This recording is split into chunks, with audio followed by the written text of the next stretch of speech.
Tapi biasanya dia mulai dengan satu kekhawatiran, lalu lama-lama dia sudah tidak bisa menemukan lagi duduk masalahnya di mana. Dari khawatir satu hal, berubah menjadi orang yang khawatiran. Khawatir itu suatu aktivitas. Tapi kalau dibiarkan lama-lama jadi identitas. Pernah lihat gak orang yang khawatiran? Segala sesuatu dipikir lama-lama jadi patron. Dan akhirnya jadi lingkaran setan. Akhirnya jadi penyakit mental. Padahal orangnya dulu gak gitu. Tapi ada satu kekhawatiran tertentu. Dulu dia ingat itu. Lama-lama sudah blur. Khawatir ini ditumpuk dengan itu. Ditumpuk lagi. Sudah gak tahu, gak kelihatan dasarnya. Akhirnya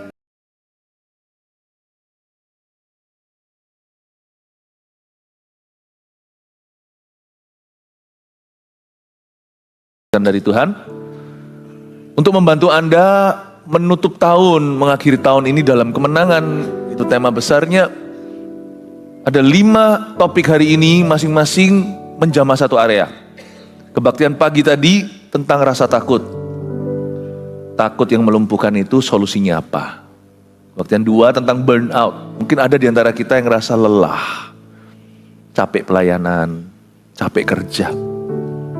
Lebih parah lagi adalah capek hidup. Banyak loh itu.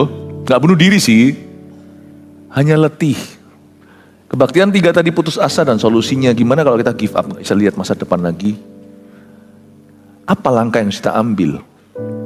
Lalu kebaktian sebelum ini tadi kepahitan dan solusinya. Mengapa kita mengampuni? Berkat apa yang Tuhan berikan pada orang yang tidak mengingat-ingat kesalahan orang lain? Mari kita pelajari yang terakhir ini, karena banyak di antara Anda overthinking pasti. Gak usah ngaku, Tuhan tahu. Khawatir dan solusinya. Siapa di sini jujur sering berpikiran negatif? Gak apa-apa, jujur aja. Oke, cuman sedikit puji Tuhan Jumat ini sempurna, haleluya. Pasti ada lah tadi yang gak berani angkat tangan. Kita overthinking sudah pasti. Apa-apa dipikirin, dikit-dikit dipikirin, gimana ya tadi? Kalau enggak, gimana nanti? Pikiran itu bulat di sini. Orang Surabaya bilang enggak mari-mari. Kalau kita overthinking, ini jawabannya. Buat apa sih nampaknya kita punya segala-galanya, tapi kalau di dalam kita rapuh dan kita enggak happy. Mari kita baca firman Tuhan. Ini adalah firman dari mulut Yesus sendiri. Matius pasal 6 ayat 25. Sampai ayat 34. Hal kekhawatiran, karena itu aku berkata kepadamu, janganlah khawatir akan hidupmu, akan apa yang hendak kamu makan atau minum, dan janganlah khawatir pula akan tubuhmu, apa yang hendak kamu pakai. Bukankah hidup itu lebih penting daripada makanan, dan tubuh itu lebih penting daripada pakaian? Udah biasa ya, ini kan familiar sekali scripture ini kalau orang udah Kristen lama. Tapi saya akan segera mengupasnya biar Roh Kudus yang memberi pewahyuan baru. Pandanglah burung-burung di langit yang tidak menaburkan dan tidak menuai dan tidak mengumpulkan bekal dalam lumbung, namun diberi makan oleh Bapamu yang di sorga. Bukankah kamu jauh melebihi burung-burung itu? Siapakah di antara kamu yang karena kekhawatirannya dapat menambahkan sehasta saja pada jalan hidupnya? Dan mengapa kamu khawatir akan pakaian? Perhatikanlah bunga bakung di ladang yang tumbuh tanpa bekerja dan tanpa memintal. Namun aku berkata kepadamu, Salomo dalam segala kemegahannya pun tidak berpakaian seindah salah satu dari bunga itu. Jadi jika demikian Allah mendandani rumput di ladang yang hari ini ada dan besok dibuang ke dalam api, tidakkah Ia akan terlebih lagi mendandani kamu, hai orang yang kurang percaya? Sebab itu janganlah kamu khawatir dan berkata, apakah yang akan kami makan? Apakah yang akan kami minum? Apakah yang akan kami pakai? Semua itu dicari bangsa-bangsa yang tidak mengenal Allah. Akan tetapi Bapamu yang di sorga tahu bahwa kamu memerlukan semuanya itu. Tetapi carilah dahulu kerajaan Allah dan kebenarannya, maka semuanya itu akan ditambahkan kepadamu. Sebab itu janganlah kamu khawatir akan hari besok, karena hari besok mempunyai kesusahannya sendiri. Kesusahan sehari cukuplah untuk sehari. Katakan kesusahan sehari cukuplah untuk sehari. Katakan pada kanan kirinya, don't worry. Jangan dilanjutkan, be happy. Karena lawan kata worry itu bukan happy sih. Happy itu gak ada, happy itu pilihan. Don't worry, trust God lebih tepatnya. Percaya Tuhan. Apa sih solusi khawatir dan mengapa kita khawatir? Mari kita baca pelan-pelan ayat 25 lagi. Karena itu Yesus berkata, aku berkata kepadamu, janganlah khawatir akan hidupmu. Tolong pahami kalau Tuhan bilang jangan, itu perintah bukan saran. Kalau enggak Tuhan pasti berkata, kalau bisa, jangan khawatir ya. Tapi firman ini tegas. Jangan kamu khawatir, itu berarti perintah. Kalau itu perintah Tuhan, mending kita turuti. Satu, pasti Tuhan punya maksud tertentu. Pasti Tuhan tahu sesuatu. Dua, kalau kita langgar tidak bagus untuk kita. Apa saja efek sampingnya atau efek negatif, dampak negatif kalau kita melanggar firman jangan khawatir ini. Segala macam penyakit. Penyakit mental juga termasuk di dalamnya, ya kan? Janganlah khawatir akan hidupmu pasti kena dampak. Unproductive life, hidupnya jadi tidak produktif karena khawatir. Karena khawatir itu sama dengan takut, itu cousin-nya. Itu sepupu dekatnya. Dan kalau kita khawatir, otomatis kita takut. Dan itu melumpuhkan. Dia membunuh semua potensi, belum lagi dia menjadikan sikap hatimu negatif. Dan orang khawatir tidak akan peka sama kebutuhan orang lain karena yang dia pikirin adalah dirinya. Dan pikiran akan dirinya itu tidak mari-mari atau tidak selesai-selesai, nggak rampung-rampung nih. How can you pay attention to the needs of others? Gimana kita bisa memperhatikan kebutuhan orang? Biasanya orang yang khawatiran, overthinking, lama-lama bukan hanya nggak peka, tapi bisa-bisa perlakuan dia kepada orang lain juga jadi nggak baik. Orang nggak peka itu kasar, agitated, mudah marah. Orang yang mikir dirinya sendiri itu akan merasa orang lain adalah beban. Jadi itu akan mempengaruhi hubunganmu. Ternyata khawatir itu simple, sederhana, tapi komplikasinya seperti sakit gula. Bisa kemana-mana. Dan itu ngantem hubungan, 100%. Sehingga orang yang khawatir menjadi nubuatan sendiri. Jadi seperti seolah-olah dia meruntuhkan dirinya. Dia bunuh diri pelan-pelan dari dalam. Karena apa yang dia khawatirkan, gimana nanti kalau aku tidak berhasil dalam pekerjaan, malah sungguhan tidak berhasil.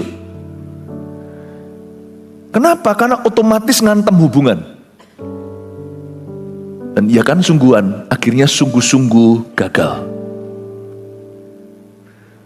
Worrying is a self-made prophecy. Orang yang worry itu sudah bernubuat terhadap dirinya sendiri. Yang kau takutkan justru malah cepat terjadi. Coba saya bedah. Sakit gula rohani. Kalau kita teruskan ini dan kita tidak tanggulangi di level akar, buahnya masam semua. Efeknya terlalu banyak. Tapi orang khawatir kan pasti punya alasan kan. Apapun alasannya, kalau Tuhan bilang jangan, berarti Tuhan tanggung jawab. Kalau tuh ada seorang wanita diberitahu sama seorang pria, kamu jangan nikah sama orang itu, aku tanggung kamu. Maka Boas menikahi Rut. Kalau Tuhan bilang jangan, berarti Tuhan akan take care of you. Jangan kamu khawatir. Kadang-kadang kita melihat ini hanya lalu lalang. Tapi kita tidak mikirkan kenapa Tuhan bilang begitu. Kenapa Tuhan mengharuskan. Janganlah kamu khawatir akan hidupmu, akan apa yang hendak kamu makan atau minum. Tapi kan hari ini kita mau belajar tentang khawatir dan solusinya. Jadi saya nggak berhenti sampai mendefinisikannya. Saya akan memberi kepada jemaat solusi-solusi praktis yang saya dapatkan sebagai hikmat dari Tuhan Yesus. Janganlah khawatir akan hidupmu, lalu nggak berhenti di situ. Karena khawatir akan kehidupan itu kan luas. Nah, jebakan orang khawatir adalah memukul rata segala sesuatu. Tapi biasanya dia mulai dengan satu kekhawatiran, lalu lama-lama dia sudah tidak bisa menemukan lagi duduk masalahnya di mana. Dari khawatir satu hal, berubah menjadi orang yang khawatiran. Khawatir itu suatu aktivitas. Tapi kalau dibiarkan lama-lama jadi identitas. Pernah lihat gak orang yang khawatiran segala sesuatu dipikiri, lama-lama jadi patron, dan akhirnya jadi lingkaran setan, akhirnya jadi penyakit mental. Padahal orangnya dulu gak gitu. Tapi ada satu kekhawatiran tertentu, dulu dia ingat itu. Lama-lama sudah blur, khawatir ini ditumpuk dengan itu, ditumpuk lagi, sudah gak tahu, gak kelihatan dasarnya. Akhirnya, ya begitulah dia jadi orang yang khawatiran di mana-mana. Apa-apa dia pikirkan. Jadi orang yang tidak tahu, orang yang panikan, orang yang tidak kenal dirinya, kalau lihat wajahnya sendiri di kaca atau di cermin itu dia nggak tahu itu siapa. Khawatir bisa buat kita gila. Tapi selalu dimulai dengan satu. Karena itu Tuhan berkata begini, coba lihat hikmatnya. Janganlah khawatir akan hidupmu, oke? Umum ya. Dan Tuhan mulai spesifikasi. Coba katakan spesifikasi.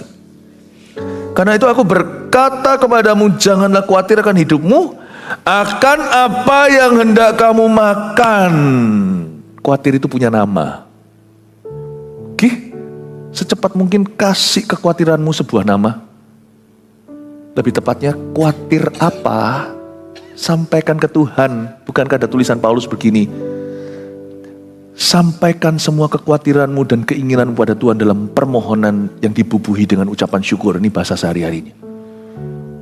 Make known to God your anxiety, what you're anxious about.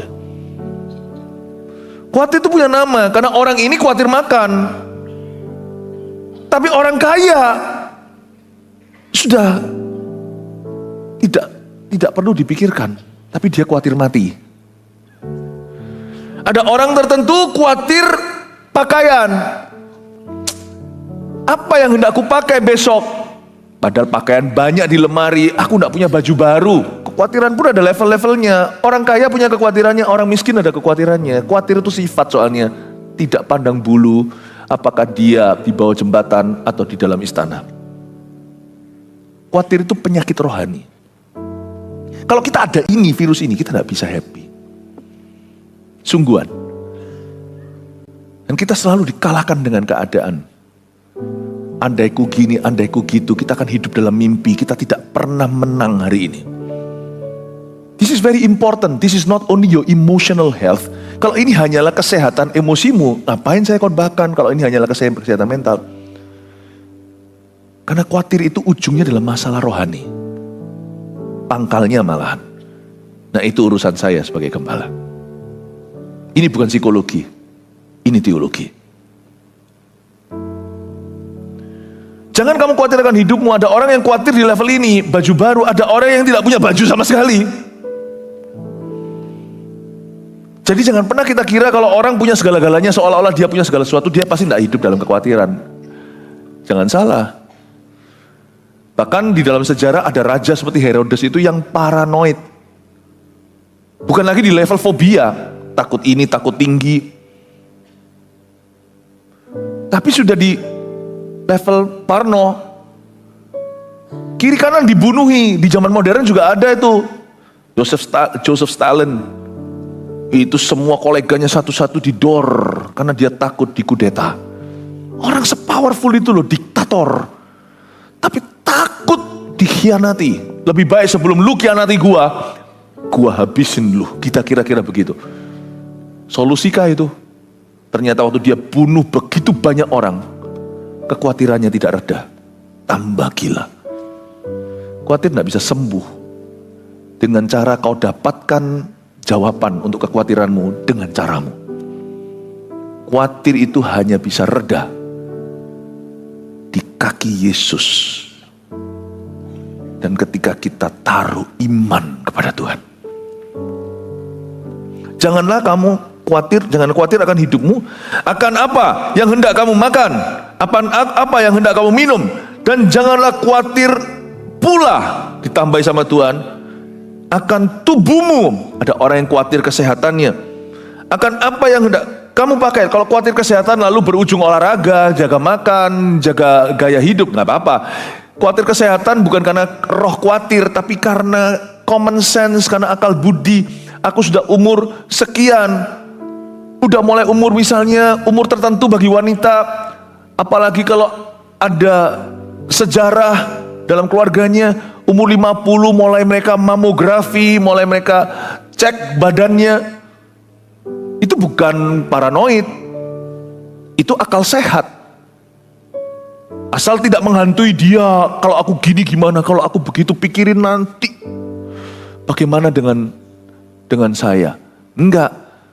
Tapi kalau kita membuat keputusan-keputusan yang baik dalam hidup kita, karena concern, bukan worry dalam bahasa Inggrisnya. Karena kita itu concern, karena kita itu sadar pentingnya ini sekarang di usia tertentu. Ya, orang tua mulai cek kolesterolnya. Zaman dulu umur 10 masa ada anak kecil yang cek kolesterol setiap bulan. Karena kita tahu sekarang di usia tertentu kita butuh. Tolong bedakan ya. Tidak semua concern, tidak semua kesadaran itu kekhawatiran. Tapi kekhawatiran itu sudah menjadi obsesi. Padahal nggak ada apa-apa di situ, dicek berkali-kali. Padahal tidak ada bukti, tidak ada alasan untuk mikir ke sana. Tapi itu menjadi hantumu. Nah kalau itu sudah menjadi obsesi sehingga kita tidak bisa berdoa. Kita tidak bisa mikirkan orang lain. Kita tidak bisa set prioritas. Pikiran kita jadi nggak tertib. Dan mulai kita depresi. Saya rasa itu sudah spirit ya. Itu bukan lagi kesadaran. Dan Tuhan di sini He specifies worries into categories dalam bahasa Inggrisnya. Dia menspesifikasi kekhawatiran itu dalam kategori-kategori yang sangat-sangat mendarat dalam kehidupan manusia. Karena dia tahu tendensi atau kecenderungan hati orang itu adalah overthinking. Jadi kalau Anda overthinking, Anda jangan merasa tertuduh berlebih. Tanggulangi. Daripada kita mengalami tuduhan, persiapkan. Karena manusia memang punya kecenderungan atau condong untuk khawatir. Itu sudah pasti. Karena kita tinggal di dalam dunia yang tidak sempurna. Dunia yang dihuni oleh orang saling curiga, yang tidak mengasihi.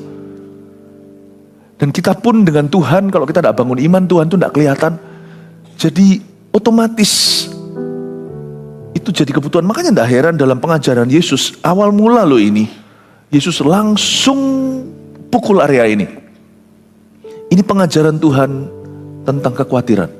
Panjang lebar Tuhan jabarkan. Karena Tuhan tahu kecondongan hati manusia. Manusia itu kerap kali panca indera dan hanyalah pikirannya duniawi atau lahiriah. Jadi kalau Anda overthinking, jangan merasa Anda sebagai orang paling gagal, paling buruk di dunia. You're just being human. Ya, saya ajak Anda untuk feel better dulu. Tidak perlu tertuduh. Kalau tertuduh sama setan malah Anda tidak berubah. You are just human. Manusia ya gitu. Tapi Tuhan punya solusinya. Ada jalan lain, ada jalan keluar. Daripada hidup dijajah dengan roh takut atau perasaan tidak aman. Tuhan ajari kita dari pengajarannya. Specify your worry. Categorize it. Tolong dibuat spesifikasi dan dikategorikan. Kekhawatiranmu yang paling besar itu apa? Kekhawatiran seseorang terbesar adalah aku tidak mau ditinggal mati sama pasangan, padahal pasangannya sehat. Ada rasa takut yang tidak berani diutarakan. Diam-diam kepikiran. Aku tidak bisa loh hidup tanpa suamiku. Jadi lama-lama lihat Tuhan tuh curiga, kayak Tuhan tuh mau ngambil orang yang paling ku sayang. Kalau Tuhan memang mau ngambil, cara kita Tuhan cuma comot-comot gitu. Ngapain dikasih di pelaminan? Tuhan itu tidak di dalam bisnis untuk merusak hidupmu. Tapi aku tahu temanku gini-gini, ada berapa yang kayak gitu. Tapi kalau ada, jangan kau hakimi. Ada suatu misteri rencana Tuhan tersendiri, setiap orang tidak bisa compare dengan yang lain. Ada anugerah. Apakah khawatir kan membuatmu punya sehasta lebih di hidup ini?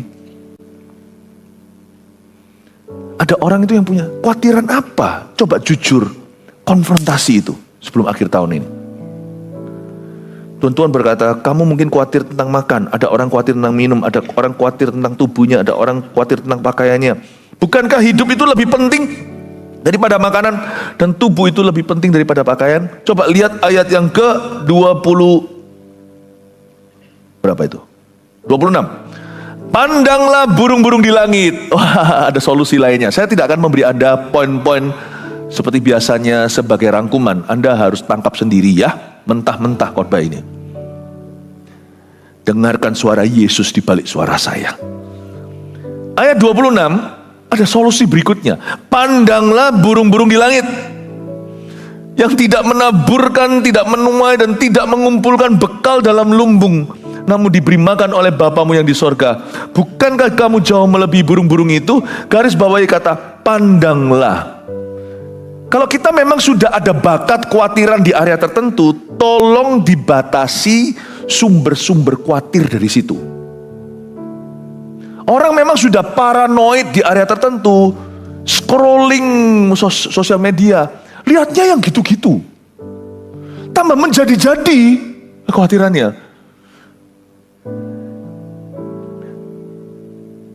Anak-anak Tuhan mesti aware dengan situasi, tahu apa yang terjadi sekelilingnya. Jadi mendengar berita itu tidak bisa dihindari. Kita mesti harus tahu minimal sedikit apa yang perlu.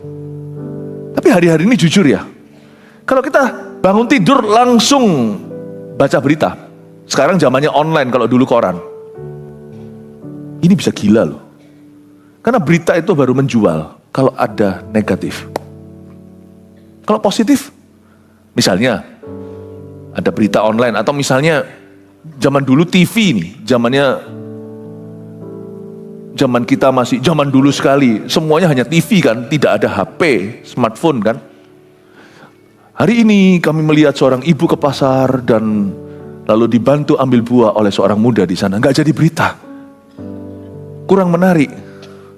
Tapi kalau di sini, hari ini ada seorang ibu pergi ke pasar lalu ditusuk oleh seorang pemuda waktu dia beli buah, itu jadi berita.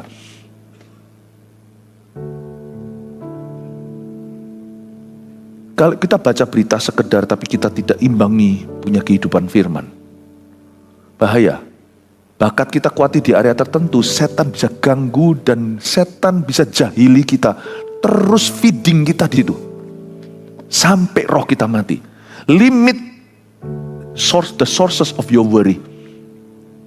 Tolong dibatasi, bukan hanya dari berita-berita tapi juga dari cerita-cerita. Oh, tahu nggak Ci? Waduh, itu gosip. Orang sudah notabene-nya suka khawatir terus di area itu, lama-lama pulang jadi curiga sama suami, padahal suami nggak berbuat apa-apa. Lu tahu nggak ya?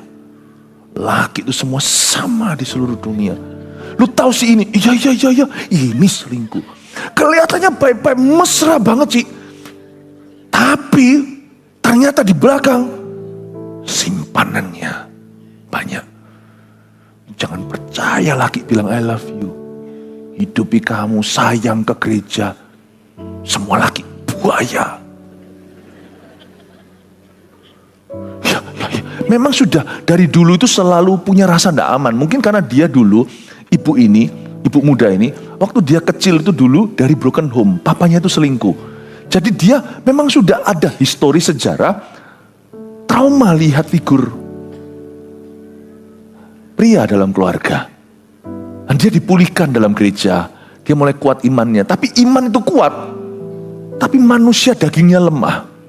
Nah kalau dia tidak mendekat pada Tuhan dan tidak membangun manusia rohnya, terus dia bergabung kumpul dengan ibu-ibu yang kayak gitu, gak ada salahnya dengan arisan atau jemput anak pulang sekolah, ngerumpi. Kalau papa, ayah, suami-suaminya itu dari berita feeding negativity atau negativitas itu masuk lewat berita-berita. Kalau istri dari cerita-cerita, lu tahu nggak Ci, pulang-pulang hemnya suami diciumi. Tanda-tanda lipstik di mana? Padahal nggak ada tanda-tanda, tidak ada gejala dan tidak pernah terjadi. Tuhan kasih dia suami yang takut akan Tuhan.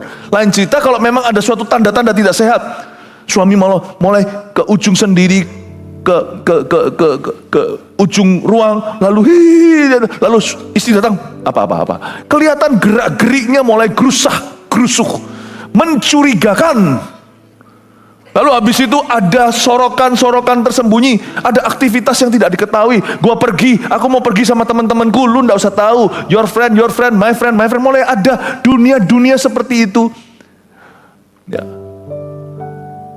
Ada area sembunyi, handphone. Kalau setiap kali handphone ditaruh di situ pas mandi dia selalu liatin worry. Nah itu kan justru jangan salahkan kalau dicurigai. Memang kau mencurigakan. Tapi kalau tidak ada apa-apa, tidak ada angin, tidak ada badai,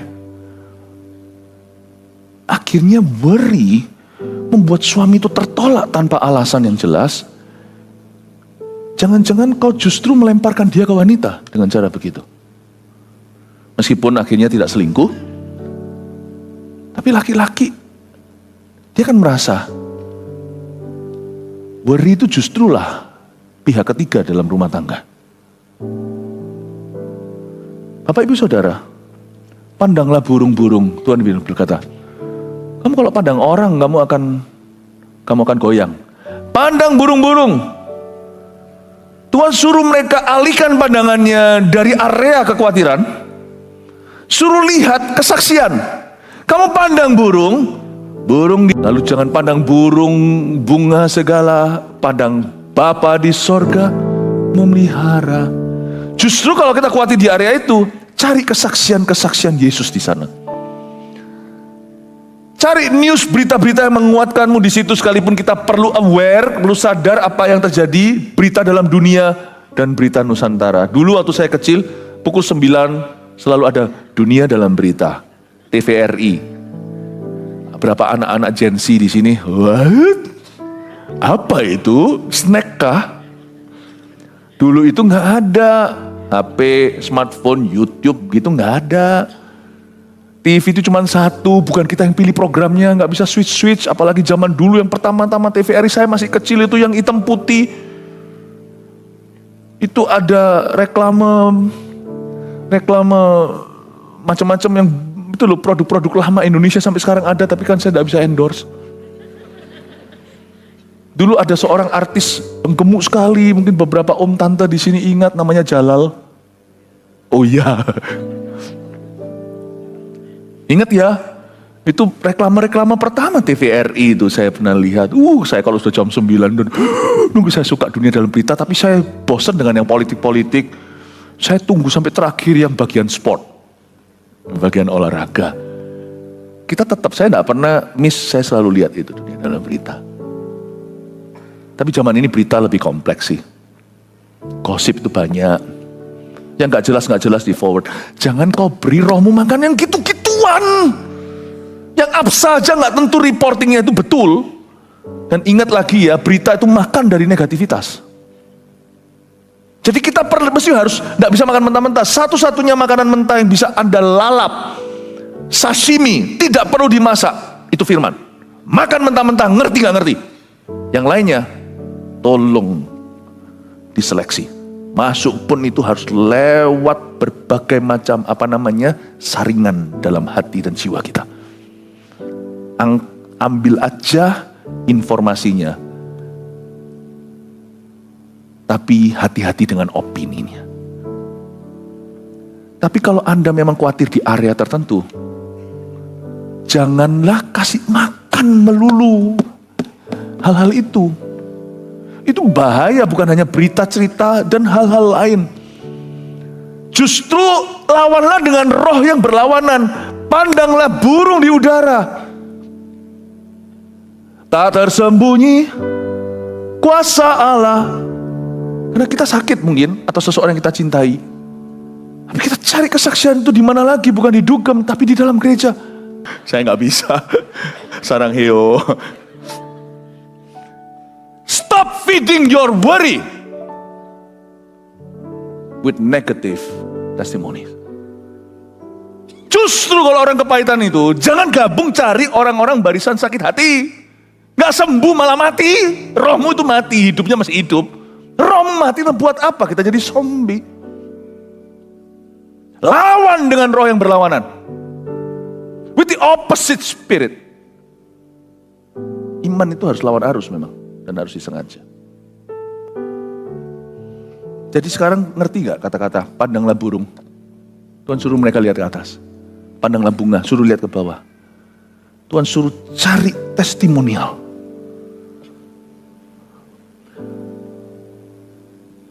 Tapi coba lihat ya, worry itu bekerja di area yang di luar kontrol kita.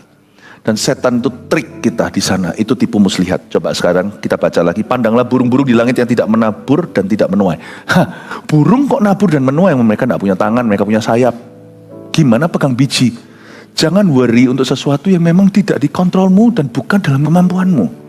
Worry itu selalu mainnya itu di area yang memang bukan di dalam kendalimu. Setan itu pinter, tapi dia itu licik sekali. Firman Tuhan menelanjangi trik-triknya dan mengekspos jebakannya. Mau tahu nggak gimana judi itu berfungsi? Judi tidak mempan kalau hati orang itu bersyukur dan tidak mau sesuatu yang tidak mau kekayaan cara yang salah. Judi itu bekerja melalui yang namanya greed atau keserakahan. Siapa tahu gue dapat keuntungan. Aku mau coba keberuntunganku. Nah, worry bekerja di area sesuatu yang bukan di luar kendali, sesuatu yang di luar kendalimu. Karena setan tahu kalau dia bisa membuat rohmu penasaran di situ, dia bisa tangkap dirimu. Makanya itu Tuhan bilang gini, pandanglah burung. Dia tidak menabur, tidak menuai, tidak mengumpulkan bekal dalam lumbung.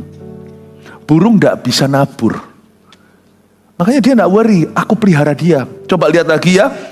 Dan mengapa kamu khawatir akan pakaian? Ayat 28, perhatikanlah bunga bakung di ladang yang tumbuh tanpa bekerja, tanpa memintal. Bunga tidak bisa mintal memang. Jadi begini, di area yang merupakan kapasitasmu, area yang merupakan kemampuanmu dan tanggung jawabmu, stop daydreaming, jangan mimpi di tengah-tengah hari bolong. Jangan di siang bolong bermimpi. Kerja, gak usah mikir. Lakukan yang terbaik. Percaya Tuhan. Tapi di area yang di luar kemampuanmu, prediksimu, perencanaanmu, itu jangan sama sekali kau khawatirkan. Belajar untuk percaya. Dan percaya di sini yang saya maksudkan adalah belajar berserah. Belajar cuek sama hal-hal itu. Belajar tertawa. Kalau ada orang tanya, kamu enggak takut tah? Dunia berkata gini. Terserah Tuhan. Nyantai aja. Nggak usah dilawan. Setan itu nggak usah diajak dialog, nggak usah diajak berdebat. Worry itu dari setan. Meskipun seolah-olah terbesit di pikiranmu, jadi kita kira itu pikiran kita. Kita cuma bilang aja, itu terserah Tuhan. Tugasku ini. Tugasku jaga kesehatan. Tugasku check up misalnya. Mati hidup sampai usia berapa? Mana saya tahu. Tertawa aja, itu terserah Tuhan. Tuhan kalau masih merasa aku perlu, aku di sini. Kalau enggak, santai aja. Worry susah untuk berkembang di hati yang santai dalam iman. Gak usah diperangi, gak usah ditenggingi, karena gak mempan. Suatu hari saya ada di mall mana, saya didatangi sama satu orang yang mau ramal saya, tapi dia bukan orang Indonesia. Dia berkata, oh dia tahu ya saya bisa ngomong bahasa itu. Dia langsung ngomong sama saya melihat Anda itu, saya bisa ramal Anda. Coba lihat tangannya. Saya tahu Anda bisa kaya raya, atau saya bisa apa, beruntung atau apa. Gak mempan, gak tertarik. Saya bilang, enggak, Pin. Dia ngomong sama saya bilang, saya sudah happy dengan hidup saya. I'm content. Manju. I'm satisfied. Waduh, gak jadi kliennya nih. Tiba-tiba aja nyomot orang, untungnya satu mall itu saya yang dihampirin. Biarin dia tahu rasa, ketemunya pendeta. Saya bilang, saya sudah aman. Enggak. Kamu enggak mau tak jadi orang sukses sekali. Saya bilang, saya enggak ngejar itu. Jadi hanya dialog. Jadi dia enggak tahu mau masuk lewat cara apa. Udah, saya sudah lihat dia sudah enggak tahu mau ngomong apa. Sebelum dia pergi, tunggu dulu. Saya ngeramal kamu. Dia bilang, kaget saya. Gini, kamu boleh ramal saya kalau kamu beritahu sama saya, kapan kamu mati di mana? Loh, mana saya tahu? Kapan kamu lahir, kamu tahu enggak sebelumnya? Enggak tahu. Lalu itu jangan ramal siapa-siapa.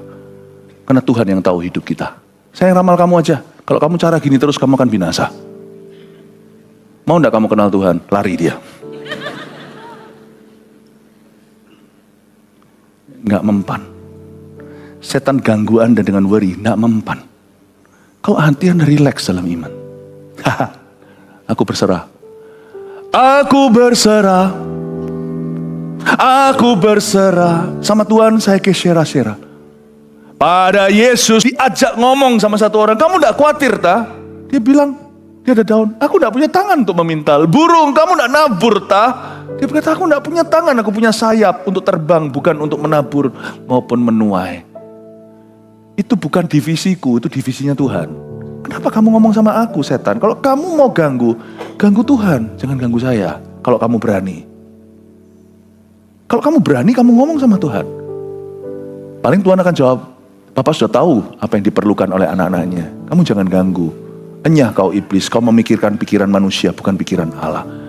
Ngapain kamu coba tipu saya, scam saya? Ngapain kamu mau coba scamming saya? Dengan iming-imingi area yang memang bukan di wilayah juridiksiku, bukan di otorisasiku, bukan di authority, tidak ada dalam otoritas saya. Toh saya nggak bisa buat apa-apa. Kenapa saya harus pikirin? Ini tugasku, keluargaku, pelayananku. Ini akan aku sungguh-sungguh doakan dan aku akan sungguh-sungguh usahakan. Ini area di mana saya berpartner dengan Tuhan. Lebih dari gini, jangan komentar tanganku, kata burung. Wong aku punya sayap, aku enggak punya tangan. Kenapa kamu terus tuduh aku soal menabur dan menuai itu? Kenapa kamu tuduh aku? Aku ini bunga yang hanya punya daun, enggak punya tangan untuk memintal. Kenapa kamu terus bicara tentang mesin jahit ke saya? Iblis, kau enggak relevan. Hanya pikiran manusia. Worry itu enggak bisa diajak ngomong. Kau enggak relevan. Nah kalau kita bisa begitu, overthinking datang malam-malam, tiba-tiba kayak mencekam dan kita sesak nafas. Kita bilang aja enggak relevan. Kamu salah alamat. Hidupku berserah pada Tuhan, hidupku tanggung jawabnya. Tanggung jawabku sudah aku lakukan di bagianku, aku terus berusaha. You don't talk to me like that. Suruh dia keluar dari mallmu, keluar. Kamu tidak berhak bicara sama saya. Kenapa kamu gara-gara saya? Kamu mau bicara sama saya, hai setan? Kamu tidak worry tah? Kamu akan masuk neraka. Balik ke kepalanya, rasa kekhawatiran. Anak Tuhan tidak boleh khawatir, karena kita punya Bapa yang setia. Katakan amin. Yang perlu khawatir adalah setan yang melempar-lempar kekhawatiran itu dalam pikiran. Dari ayat ini kita tahu bahwa worry itu mainnya di area yang di luar kendalimu. Gimana kalau begini? How about nanti? Besok gimana? Aduh gimana ini itu? Itu bukan tugasmu. Meskipun harus mengembalikan hutang, kerjalah sehari demi sehari. Kesusahan sehari untuk sehari berarti berkat sehari juga ada. Tentang nanti bisa ujungnya gimana? Percayakan ke Tuhan. Kalau Anda di dalam suatu urusan hukum, Anda lakukan dengan sebaik-baiknya secara legal. Kalau perlu benar-benar diurus. Jikalau memang ada urusan peradilan gimana, lakukan itu. Lakukan terbaik yang bisa kau lakukan. Yang persis di depanmu itu usahakan. Tapi jangan terus mikir nanti gimana selanjutnya. Percayakan ke Tuhan, toh Anda tidak bisa apa-apa. Itu worry itu mainnya di area itu. Jadi kita harus keluar dari area itu, jangan diajak bicara. Setan itu di area itu. Dan disinilah masuk semua penyakit mental dan penyakit jasmani nantinya. Dan seperti yang saya katakan tadi, efek samping dari worry itu banyak. Dampak negatifnya itu bisa mengantem ke hubungan. Dan juga ngantem ke performa kita. Kita lihat ayat yang ke-30. Jadi jika demikian Allah mendandani rumput di ladang yang hari ini ada dan besok dibuang ke dalam api, tidakkah Ia akan terlebih lagi mendandani kamu, hai orang yang kurang percaya? Sebab itu janganlah kamu khawatir dan berkata, apa yang akan kami makan? Apa yang akan kami minum? Apa yang akan kami pakai? Kalau kita memang harus khawatir, kekhawatiran yang sehat adalah daripada kita mikir apa yang akan kami makan, kerjalah. Daripada mikir apa yang kami minum, galilah sumur. Daripada mikir apa yang akan kita pakai, berusahalah. Semua itu dicari bangsa-bangsa yang tidak mengenal Allah, kan tetapi Bapamu yang di sorga tahu bahwa kamu memerlukan semuanya itu. Lihat ayat 33, ada satu kunci lagi. Tetapi carilah dahulu kerajaan Allah dan kebenarannya, maka semuanya itu akan ditambahkan kepadamu. Ini tugas kita dalam segala kelakuan kita, dalam segala perbuatan kita. Fill your heart with God's desires. Udah itu aja tugas kita. Bukan berarti melulu berdoa. Tapi dalam pekerjaan kita sehari-hari, dalam bidang usaha yang kita jalankan, dalam urusan tiap hari, give God first place in your heart. Kasih Tuhan tempat pertama di dalam hatimu dan di hidupmu, dan isilah hati dan pikiranmu dengan kerinduan Tuhan. Waktu saya bekerja, saya pastikan dalam segala keputusan dan pekerjaan saya meletakkan Yesus nomor 1 di hati saya. Dan saya akan isi hati dan pikiran saya dengan kerinduan-kerinduan Allah. Beyond this, di luar ini, saya tidak akan khawatir. Saya hanya perlu memelihara iman, dan saya hanya perlu lakukan bagian yang Tuhan tentukan. Carilah dulu kerajaan Allah dan kebenarannya, itu artinya give Jesus the first place in what you do. Kasih Yesus tempat pertama dalam segala sesuatu yang kau lakukan. Dan isilah hatimu, pikiranmu dengan kerinduan Allah. Itu tok bisa mengisi seharian, sebulanan, setahunan loh di hidupmu.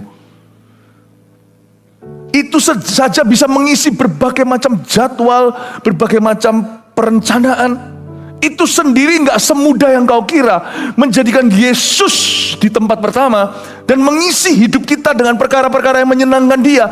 Itu saja berarti bisa tidak nyerah dalam kerja. Itu berarti bangkit lagi dari kebangkrutan.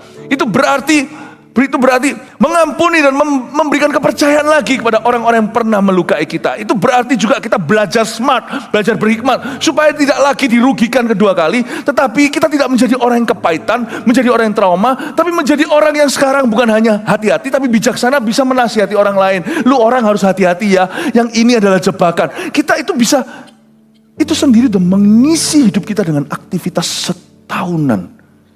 Hanya 2 job deskripsi.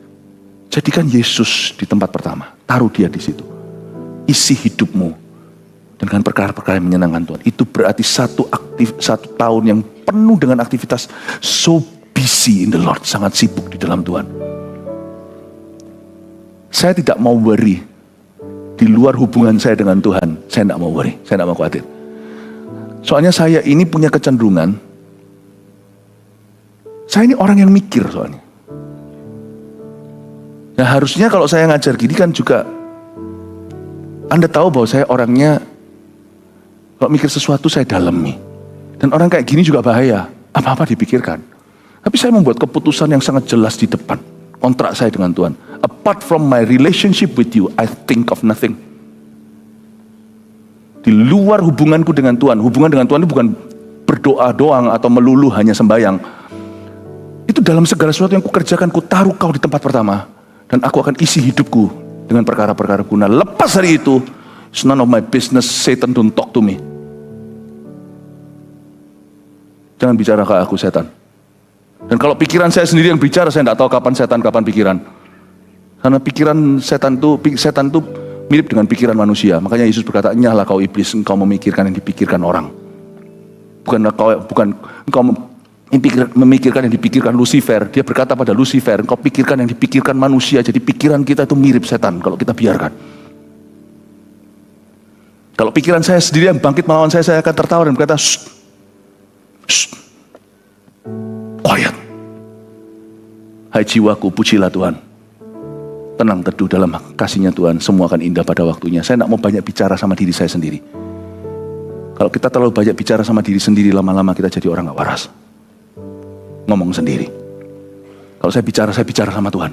Karena setiap kali saya bicara sama Tuhan, saya dikuatkan. Setiap kali saya bicara sama Tuhan, tidak ada orang bicara sama Tuhan jadi jatuh, itu tidak ada. saya bicara sama Tuhan. Dan kalau saya mau seseorang bicara sama saya, pertama-tama adalah firman Tuhan. Firman Tuhan itu saya perkaya dalam hidup saya. Sehingga tidak ada ruang untuk worry di dalam diriku. Terakhir, ayat terakhir. Semoga ini jadi berkat buat Anda ya. Perkara-perkara simpel. Sebab itu ayat 34. Janganlah kamu khawatir akan hari besok. Gak relevan.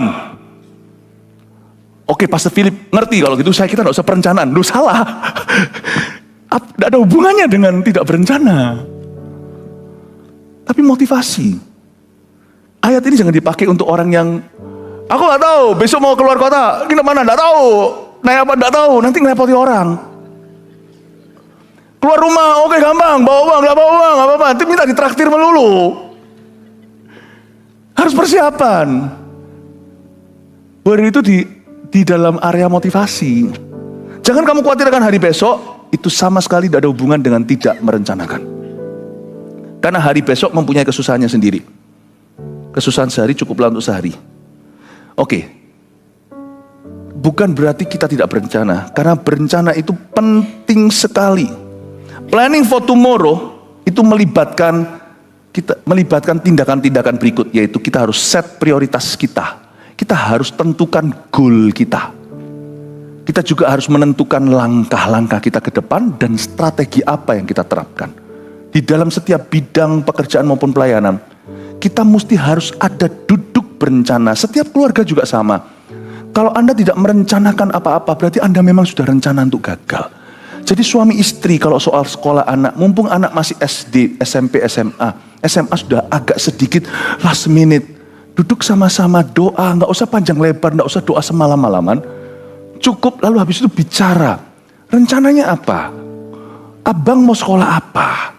Papa kemampuannya segini, komunikasi. Jangan jadi orang tua yang ngeflow. Nanti anaknya diklaim oleh dunia. Atau nanti anaknya sendiri yang menentukan. Itu lebih bahaya karena mereka gak pengalaman. Kalau anak lebih penting dari perusahaan pekerjaan kita, maka anak akan kau rencanakan. Sedangkan pekerjaan aja kita ada rapat bersama. Kenapa keluarga tidak ada? Biarlah kesusahan sehari untuk sehari. Jangan kau khawatir akan hari besok. Itu bukan berarti share whatever will be. Apapun yang terjadi, nggak tahu, terserah nanti. Cannot lah, tidak boleh begitu. Anda mesti duduk bersama, set goal, prioritas. Kakak mau sekolah apa? Ayo kita rencana kira-kira begini. Papa mama kan lebih mengerti, peduli. Kita harus peduli sama anak sendiri.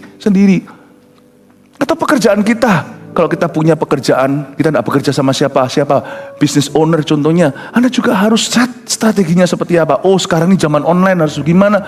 Bukan worry, tapi antisipasi. Kalau Anda kerja sama orang juga akan ada rapat. Ya, akan ada rapat, staff, rapat apa, duduk bersama-sama, presentasi. Jadi itu semuanya kan bicara tentang hari esok. Di gereja kita itu ada setiap kali, biasanya di bulan apa kita annual meeting, bulan Oktober. Itu semua pengembalaan Zoom dengan yang sisanya yang Surabaya itu semua gembala nanti di jam sekian, slot sekian, hanya ketua departemen slot sekian, semua itu efisiensi dan efektif. Tidak ada orang yang cuma ada di sana HP-an. Ratusan gereja itu kita meetingkan ke depan itu seperti apa. Lalu habis itu terakhir yang seru adalah penyamaan kalender. Ini kalender yang untuk seluruh organisasi, yang ini hanyalah wilayah ini segala supaya nggak tabrakan. Semuanya itu berjalan secara harmoni. Jadi jangan Anda kira gereja kita di mana-mana ada ini BWG, Breakfast with God, kapan live streaming kayak gini, semua itu sudah diatur 1 tahun sebelumnya. Hari ini live streaming, minggu depan bukan. Itu semua sudah diatur kapan-kapan.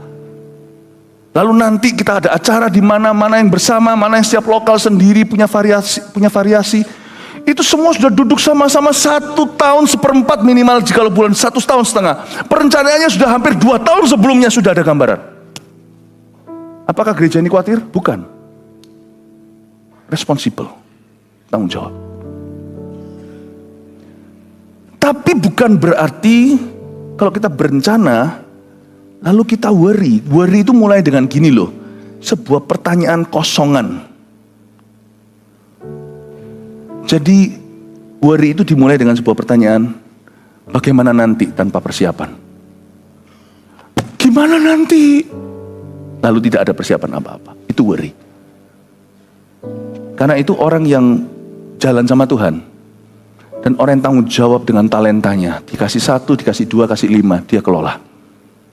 Ruang untuk worry itu bukan hanya bisa ditutup dengan kerohanian, tapi juga persiapan yang matang, komunikasi yang jelas, prioritas yang tegas, langkah-langkah yang ditentukan, meskipun nanti tetap ada faktor G atau faktor God di dalamnya, meskipun Tuhan bisa mengubahnya nanti, tapi kita tentukan langkah-langkah itu. Kita juga memilih strategi apa yang kita pakai, nanti seperti apa, seperti itu. Kita minta Tuhan memberi kita hikmat di depan. Kalau kita bisa punya gaya hidup seperti itu untuk tahun 2026, worry semakin sempit gangnya untuk masuk di dalam hidupmu. Biasanya orang yang idle, orang-orang yang tidak bekerja, orang-orang bukan karena tidak punya pekerjaan, karena kemauan, tapi karena memang dia suka buang-buang waktu. Biasanya ya, anehnya, orang yang berbuah worry less, lebih sedikit khawatir. Tapi orang yang nganggur worry more. Kaget loh. Anda akan kaget, ternyata ironis. Bapak ibu saudara, saya berdoa semoga firman ini mempersiapkan Anda untuk memasuki tahun yang akan datang. Masih belum telat. Mari kita sungguh-sungguh siapkan, baik itu pekerjaan Anda, rumah tangga Anda, pelayanan Anda. Kesusahan sehari cukuplah untuk sehari. Jangan tanya bagaimana nanti, bagaimana dengan saya. Minta sama Tuhan, isi hati kita dengan firman. Dari tadi sudah Anda tahu harusnya, kita harus memandang kepada burung, memandang kepada bunga, memandang kepada Bapa. Arahkan hidupmu kepada hal-hal yang konstruktif. Jangan buang-buang waktu. Amin Bapak Ibu Saudara. Kesusahan sehari hanyalah untuk sehari, berarti juga ada setiap hari berkatnya tersendiri. Jadi katakan kanan kirinya, don't worry, trust God, percayalah kepada Tuhan. Haleluya.